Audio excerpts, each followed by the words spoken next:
E aí, meus nobres, tudo bem com vocês? Espero que sim.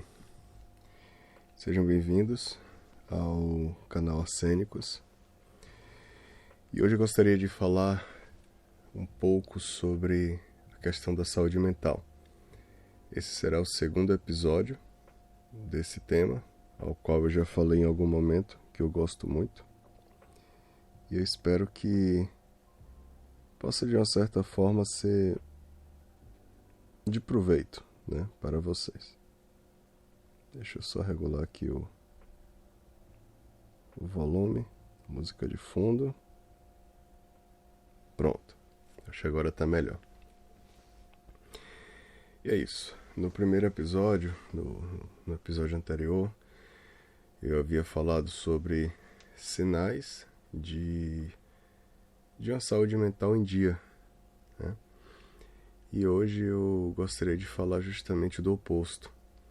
Sinais de que alguém pode estar apresentando, né, sintomas aí de alguma doença mental, de algum problema mental. Eu acho que nunca é demais salientar que esse programa, esse episódio, ele não se propõe a fechar diagnóstico para ninguém, tá certo? Eu não sou médico e o meu intuito aqui é trazer informação, tá? E fazer vocês poderem refletir um pouco sobre, tá certo? Mesmo porque, bom, claro que existem aí os livros de diagnósticos de doença e tudo mais, mas eu acho que o meu ponto aqui é um pouco mais funcional, do ponto de vista de o que é que está acontecendo na minha vida e o que eu posso fazer para ter uma qualidade de vida maior, tá bom?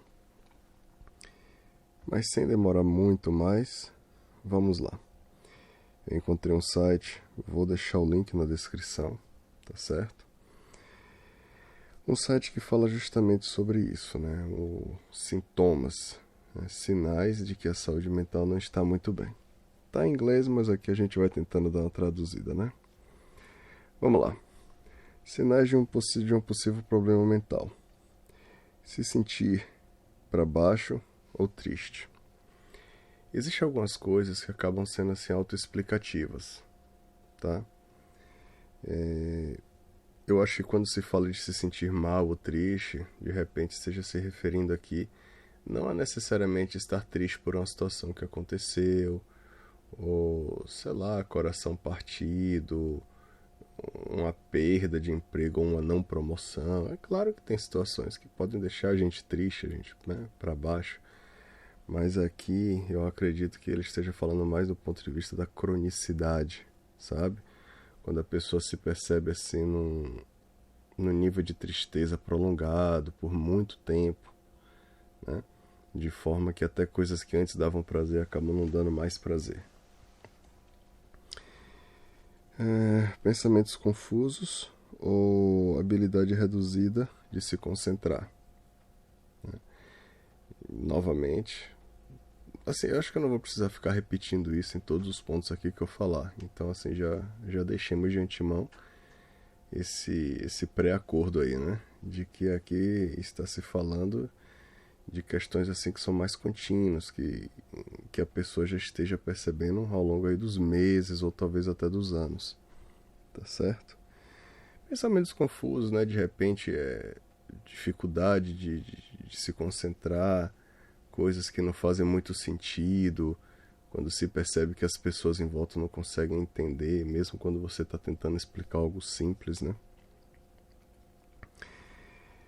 Medos excessivos e preocupações, ou sentimento extremo de culpa. Essa questão de preocupações, medos, acaba sendo bastante complicado, né, quando a pessoa realmente sofre disso, porque isso afeta em muitas ações, né? Ah, eu vou fazer tal coisa, eu vou sair ali para caminhar. Poxa, mas e se acontecer alguma coisa? Eu acho que até o ato de comprar um pão, o ato de fazer algo simples pode realmente trazer assim um sofrimento, pode trazer uma dificuldade, né? Atrapalha não só na questão mental, mas também nas questões práticas. Extreme mood change é mudanças extremas de humor, né, entre altos e baixos. Então, percebe-se, né, uma pessoa que de repente está ali muito alegre, aí cai, né, aí vai para um nível de tristeza, né, muito baixo, numa variação de tempo assim realmente muito pequena. Esse é um sinal também que deve se cuidar um pouco. E aqui o autor do texto ele se faz valer a palavra, ele faz um uso excessivo da palavra excessivo. Esse ponto também é bem interessante. Eu havia falado da questão do tempo, né? O quanto de tempo a pessoa está com esse tipo de sofrimento, esse sintoma, mas eu acho que a intensidade também conta bastante. É bacana a gente sorrir. Eu amo sorrisos, eu amo ver sorrisos, né? Mas quando se percebe que o nível de sorriso é uma coisa excessiva, a pessoa sorri para tudo, a pessoa acaba chamando atenção demais e você percebe às vezes que é uma coisa forçada, esse também pode ser um sinal. Não só o quanto de tempo, né, a pessoa apresenta sintomas, mas o nível também. E aí quando está triste, é uma tristeza realmente muito profunda, a pessoa acaba se enterrando, né, no quarto, o que, né, o que é diferente, por exemplo, de uma espécie de melancolia. Tem pessoas que são mais reservadas, que não gostam de muvuca, não gostam de muita música, não gostam de muita confusão, né? O nível, a intensidade. Próximo. Withdrawal from friends and activities. Esse ponto também conta bastante. Aquele amigo seu que era participativo, que, enfim, jogava bola com você, ou videogame, enfim. E aí de repente a pessoa se isola. E não só de você, mas se isola de outras pessoas ao redor, às vezes até de familiares também. Pode ser um sinal. Pode ser um sinal. Próximo. Excesso de cansaço, baixa energia ou problemas de sono. Infelizmente, muitas pessoas acabam sofrendo com isso. Eu conheço uma pessoa que infelizmente tem um problema, por exemplo, né, dificuldade de dormir. E percebe-se que quando o corpo ele não consegue ter aquele tempo necessário para descanso, aí realmente a baixa energia, falta de disposição ou irritabilidade. Em alguns casos mais extremos, a pessoa pode até nem ter muita noção do que está fazendo, acaba se chateando muito facilmente com coisas pequenas. E a questão da baixa energia pode produzir uma baixa, né, pode gerar uma baixa produtividade também das atividades cotidianas, o que pode até ser visto como uma pessoa improdutiva, como uma pessoa que na verdade é desinteressada. E esse é um outro problema, né? Aqui eu faço até um parênteses para os casos das pessoas que externamente não apresentam nenhum sintoma aparente, mas internamente tem algum problema. De repente a pessoa tem um problema neurológico que gera um cansaço extremo, ou a pessoa tem muita dor de cabeça. E muitas vezes olhamos para a pessoa e não percebemos nada. Eu já vi inclusive nesse mundo masculinista uma pessoa se queixando porque ele é forte, ele é alto, ele tem um corpo assim atlético, pelo que ele fala, e infelizmente ele sofre com depressão. E já sofreu uma espécie de, né, preconceito por parte de pessoas que falavam justamente isso com ele. Mas você é forte, você tá aí, você malha e tal, e tá com depressão, como é que pode isso? Então assim, falta de informação. Informação é muito importante, meus amigos, muito importante. É por isso também que eu tô aqui, né? Eu acho que quando a gente tem alguma coisa que a gente pode passar em nível de informação para as pessoas, por que não? E também o aprendizado. Eu acho que em algum vídeo eu vou falar um pouco mais sobre isso, mas eu estou aberto a feedbacks positivos, positivos no sentido de serem construtivos, né? Ou alguma informação falsa que eu passei aqui, não necessariamente falsa, né? Mas, enfim, falsa ou até no sentido de ser imprecisa, incorreta. Estou aberto também. Assim nós vamos aprendendo, né? Mas é isso, vamos para frente. Desligamento da realidade, desilusões, paranoia ou alucinações. Esse ponto também é bem significativo, né? Quando a pessoa se desliga da realidade, não necessariamente se desliga, mas assim, se desconecta da realidade, quando você vê que os pensamentos eles não fazem muito sentido, quando as preocupações são desconexas, ou as falas também não fazem muito sentido. Esse também é um ponto de se pensar. Eu acho que é natural todas as pessoas terem pensamentos eventualmente confusos, ou não conseguirem explicar muito bem, ou estarem um de outro assim. Mas quando se percebe uma fuga da realidade, sabe, é interessante se notar. Claro que aqui algumas pessoas já associam logo com idade, com problemas como Alzheimer, mas é importante lembrar que esses sintomas eles não são somente para pessoas que estão com idade avançada que têm problemas como Alzheimer. Existem outras, penso eu, que existem outras situações aí que podem gerar esse tipo de fuga de realidade, enfim, alucinações ou esquecimento excessivo, tá? Independente da idade. É bom ficar de olho aí em relação a esse tipo de coisa também.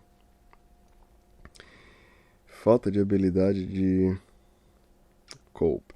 Falta de habilidade de preencher, né? De se fazer as atividades de cope, tipo de resolver, de lidar. Eu acho que o cope aqui a gente pode traduzir como lidar. Falta de habilidade de lidar com os problemas diários ou estresse. Infelizmente vivemos num mundo em que nos empurra o estresse. Hoje de manhã eu estava no trânsito e, enfim, acho que eu deixei o carro morrer, né? E foi questão de 2, 3 segundos, já tinha gente buzinando atrás, sabe? É um movimento errado, um passo em falso que você dá, já tem alguém para te chamar a atenção, cobranças, olhares estranhos no ambiente de trabalho, produtividade. Então, assim, é chato, nós não deveríamos precisar lidar com esse tipo de situação, mas enfim, né? Muitos de nós precisam. E aí é necessário também a habilidade para saber como lidar. O respirar fundo, se segurar para não dar uma resposta indevida, resolver um problema, conseguir se concentrar, né? Então acho que a falta desse tipo de traquejo social, ele pode também ser indicação de alguma coisa, né? E lembrando que não só um sintoma isolado ou outro, mas eu acredito que um tipo de problema, principalmente aí no ponto de vista mental, que é o que a gente está falando, ele não vem desacompanhado, ele vem com outros problemas, então existem coisas associadas, né? Mas enfim, vamos seguindo. Problema com o entendimento, né? E aqui eu vou ter que tentar traduzir isso de maneira mais global. Trouble understanding and relating to situations and to people. O entendimento e relação, né? Desculpa, esse ponto aqui eu confesso que está confuso para mim, né? Problema com entendimento e relacionar situações e com pessoas. Confesso que não me veio entendimento aqui completo desse sintoma. Então isso a gente pula. E se alguém tiver uma explicação boa para ele aí, por favor, pode colocar nos comentários. É só um pequeno adendo, né? Eu tô gostando dessa questão de fazer vídeos e tal, mas assim, eu não quero me propor a ficar fazendo muitas edições. Então, eventualmente, vocês podem se deparar com esse tipo de situação. Fica até um pouco mais orgânico, né? Pode ser que eu mude, né? Mas por enquanto não é exatamente a minha intenção. Problemas com álcool, ou uso, e eu diria que até abuso de drogas, tá? Uso e ou abuso de drogas. Infelizmente, esse é um sinal muito evidente, tá? Eu admito aqui a minha, vou botar assim, rigidez, o meu pensamento um pouco mais direto em relação a drogas, né? E infelizmente eu tenho motivos para isso. Vou botar assim, eu conheço pessoas e tenho um contato constante com pessoas que fazem uso de substâncias e, enfim, suas vidas estão realmente muito ruim, né? Muito ruins. Então, infelizmente, eu acabo vendo isso de perto. E quando eu converso com essas pessoas, algumas delas são assim mais abertas, e aí você percebe que existe uma ligação muito forte com questões emocionais, com questões, com processos mentais. E eu não quero aqui necessariamente julgar, tá? Eu posso julgar o ato, mas julgar a pessoa eu tento não ser tão rápido. Mas se percebe uma ligação grande, né, de uso e ou abuso de drogas e questões mentais ou, enfim, síndromes, transtornos. Então, além do uso e ou abuso de drogas serem coisas realmente complicadas que podem gerar problemas por si só, também podem ser indicações de outras coisas que estejam acontecendo, tá? É bom se ficar de olho também nessas questões aí. Mudanças significativas em hábitos alimentares. Muito dos nossos processos de vida passam pela alimentação, o que comemos, como comemos. Existe inclusive aquela associação clássica, né, de pessoas que comem muito como resultado de processos emocionais, de estresse, ansiedade. Então, claro que não é só isso, mesmo porque, a depender da situação, a pessoa pode até perder o apetite. Então, acho que o autor foi muito feliz aqui em simplesmente colocar mudanças nos hábitos alimentares, né? Eu acho que eu posso também colocar aí perda de peso, ou ganho de peso também significativo, né? Acho que pode entrar na conta aí. Sex drive changes. Sexo é uma coisa boa e natural, mas eu acho que existe também uma forte relação com a questão do comportamento sexual. Pessoas que acabam tendo um comportamento, né, mudam de maneira exacerbada, querem praticar demais de maneira estranha, não convencional, ou a perda da libido. Existe uma relação também muito forte aí, né? Perda da libido em relação a alguns problemas e, enfim, como consequência de uso também de medicamentos. Lembrando, né, que do ponto de vista até legal, é muito interessante evitar se tomar remédio. Eu, particularmente, é uma opinião pessoal, eu tento ser um pouco tardio com essa questão de medicamento, né? Remédio, até um vídeo que eu fiz, né, em relação às pílulas, remédio foi feito para remediar. É claro, eu conheço pessoas, né, que receberam prescrição porque tem problemas sérios. Aí a gente está falando de questões realmente muito sérias e que a pessoa tem que tomar uma medicação constante. E tem que passar por avaliações médicas para saber se a dosagem também está boa. Mas eu acho que é muito diferente de uma pessoa, por exemplo, ter um problema que pode ser solucionado, mas acaba recorrendo ao remédio. Existem os casos clássicos aí, por exemplo, de problemas de insônia. Às vezes não o seu, né? Espero que você não tenha, mas quem tem problema de insônia, de repente pode ter o problema resolvido aí de uma maneira simples relativamente, de repente tentar ir para a cama uma hora mais cedo, usar um pouco menos de equipamento eletrônico, se tiver a possibilidade de trabalhar um pouco menos, por exemplo, alguma coisa assim, mas aí acaba recorrendo ao medicamento e tem pessoas que passam anos usando. E ainda tem um efeito, né, que eu não sei se acontece com todos, mas os medicamentos, com o passar do tempo, eles começam a ter um efeito menor no corpo. de modo que a dosagem precisa ser aumentada para que se, né, para que se cumpra ali, para que se consiga o efeito desejado. Então, enfim, eu tenho realmente os meus problemas, não quero ficar sendo muito político aqui também não. A verdade é essa. Eu ainda quero fazer um vídeo em relação à psiquiatria, no sentido de que até que ponto é bom ou não muito bom para as nossas vidas, tá? Eu procuro ser tardio, mas claro, também estou em condições para isso.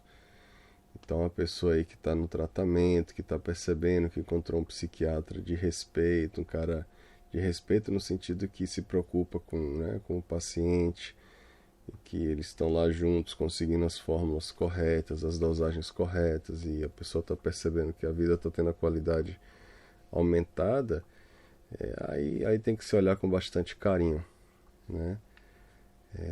Cada caso é um caso, a gente não pode analisar dessa maneira, não quero ser aqui leviano também, né? E como eu já disse, eu conheço pessoas que fazem uso de medicamento e as vidas, ao meu ver, tiveram uma melhora significativa.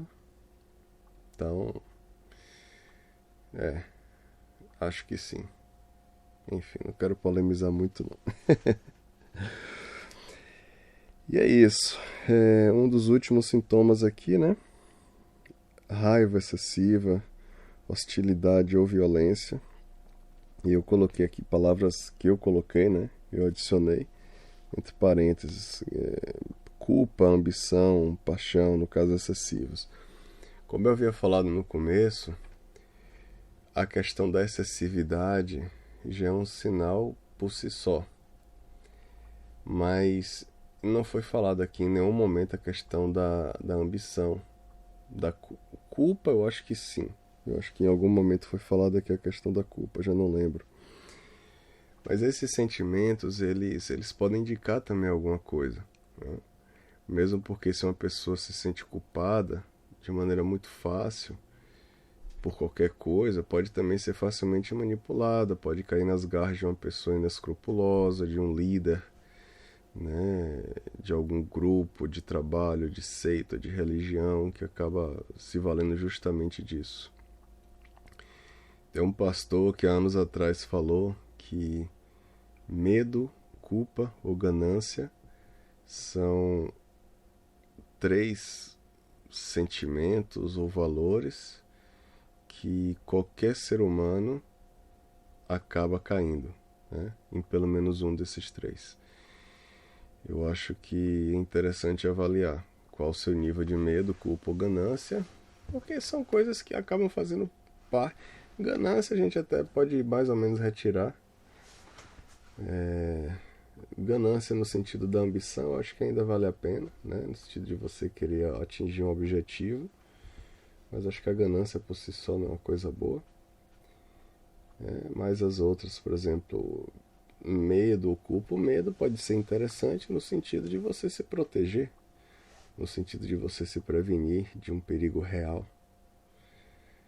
Mas quando se torna algo muito grande, aí é complicado. Tá bom? E por último, o pensamento suicida, que infelizmente também fala por si só o que significa. Existem estatísticas que mostram aí uma quantidade de pessoas. Infelizmente parece que pessoas mais jovens também têm procurado recorrer a esse método. Mas eu não quero ser assim o blue pillzão, né? Mas eu acredito que pode ter solução. Os problemas podem ter solução. Às vezes o simples fato da gente se abrir de maneira sincera com alguém pode ajudar bastante, pode diminuir o estresse, né? Eu já tive a possibilidade de conversar com uma pessoa que estava com esse tipo de pensamento e, enfim, gastamos ali um tempinho, uma meia hora, 1 hora conversando, deixando a pessoa desabafar. Isso pode ajudar, tá? Para os que falam língua portuguesa, que são basicamente, penso eu, né, todos os que estão assistindo, ouvindo aqui esse episódio, eu procurei informações sobre centros que podem ser eficazes aí nessa questão de prevenção ao suicídio.